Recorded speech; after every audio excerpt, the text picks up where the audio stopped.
This is Jessie from the Healing Journey podcast. I'm here with Juniper and Fern, and also Megan, who is the director of Cultivate Care Farms. Yep, Is the that your executive title? director. Yep. Awesome. Well, thank you so much for joining Of us.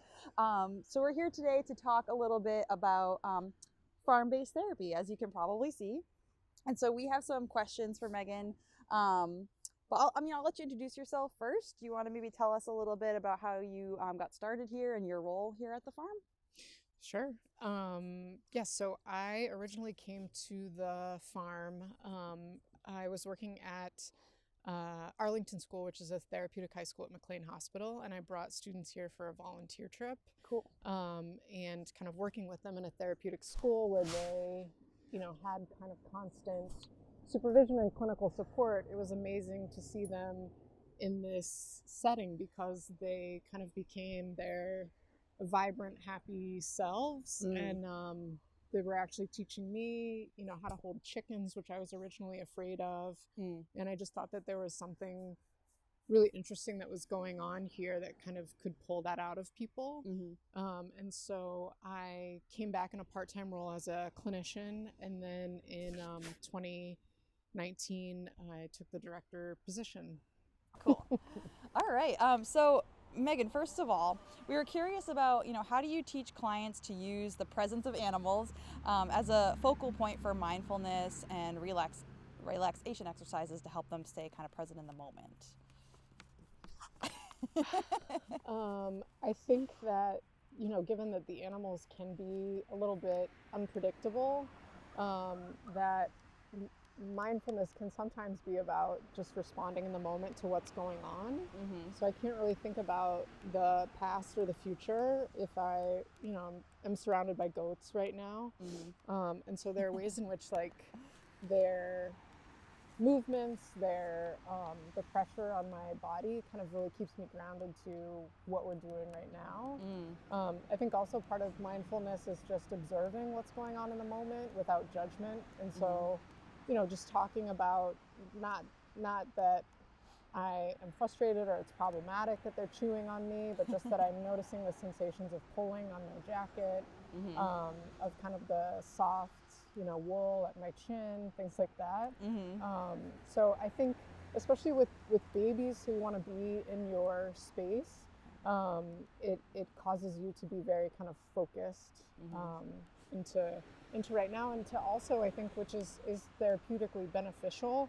I'm mindful that unless they want to jump off of here, I don't want her to fall off. So I'm trying to balance her with my arm. And so I'm in my body, but I'm not necessarily thinking about myself. And I think that can be a powerful, novel experience for some clients who are kind of trapped in the thoughts in their head.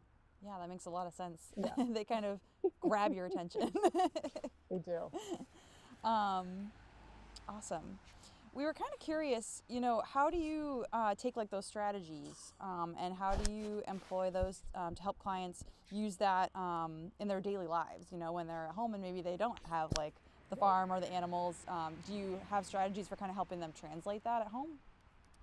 Yeah, I think anytime you have pressure on your body, it can really help you kind of tune into the moment. And so people may not have goats at home, but maybe you have a cat, a smaller animal. Maybe you have a heavy blanket.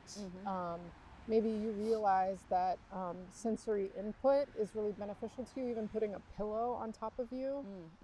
And so I think at a very basic level, just kind of small amounts of pressure and closeness can really help clients feel safe and calm. That makes sense. Could you discuss how the nurturing aspect of caring for animals fosters emotional regulation and resilience in clients, and how do you kind of use this to tailor therapy to individual needs?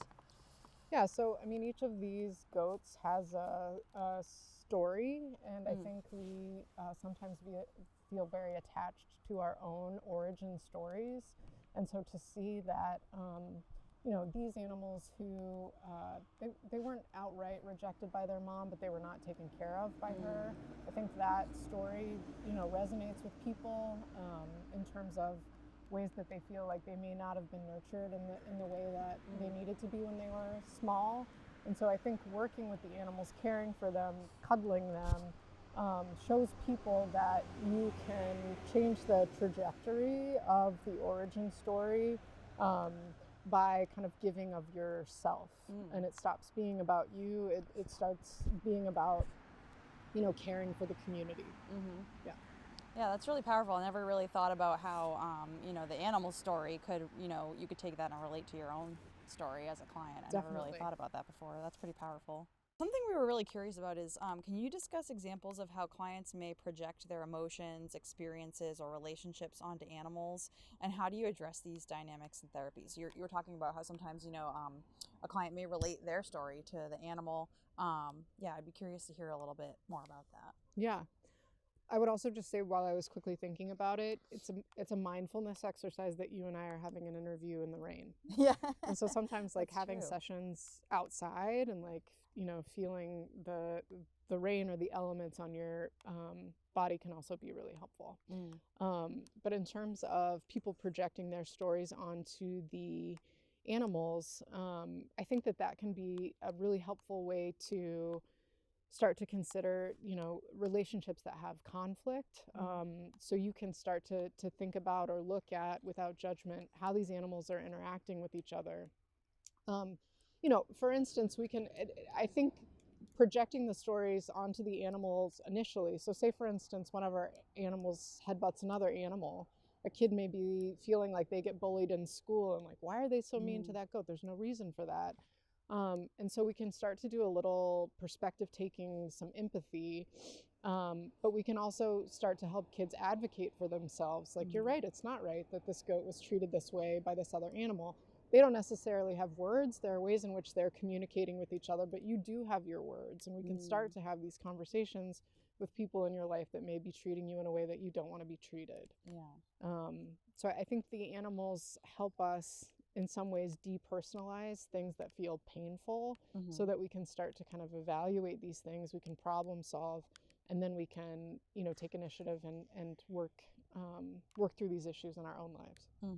So you're saying kind of it helps the clients like look at something more objectively, Exactly. like outside of themselves, as an example. Exactly. Very cool. Do you have situations where clients like develop really strong attachments or dependencies on the animals within the therapeutic context? And like, if so, how do you address that or navigate that? We do. I mean, clients talk about taking the animals all the time. And so we try to talk about like, what is it? I think I have Fern with me, but like, what is it about Fern that really makes you feel good or makes you feel connected and loved? And are there other places in your life? Are there other people in your life where you could, find these things? I also think that it can be incredibly powerful when these animals get sick or when they pass away, because I think that's it's a way for clients to kind of experience life and death, where they can openly grieve, but also start to understand that these things will also happen outside of here at the farm. Yeah. And so I think, strong relationships or connections with the animals are really powerful for the therapeutic process, and we wouldn't want to necessarily try to hinder that or say that that's not a good idea. Yeah. Also, I think it's great, if people have a favorite animal, and a lot of people do, you can also watch how these animals grow and change, have good days, have bad days. And so it can also just be a way to kind of, depersonalize and I don't know, just have kind of respect and awe for human development. So yeah, kind of being able to follow them on their journey too. Exactly. And, I like what you mentioned too about kind of translating, what are the feelings that maybe you get when you spend time with this animal, and how do you find that, what resources do you have in your own life, and where can you find that elsewhere? Exactly. Yeah, that's very cool. For your time today. I mean, it Yeah. sounds like you're doing pretty amazing work here at the farm. So thanks for you. taking some time out to come sit in the rain with us and talk about it. Anytime with Thank my you. goat blanket. Thank you.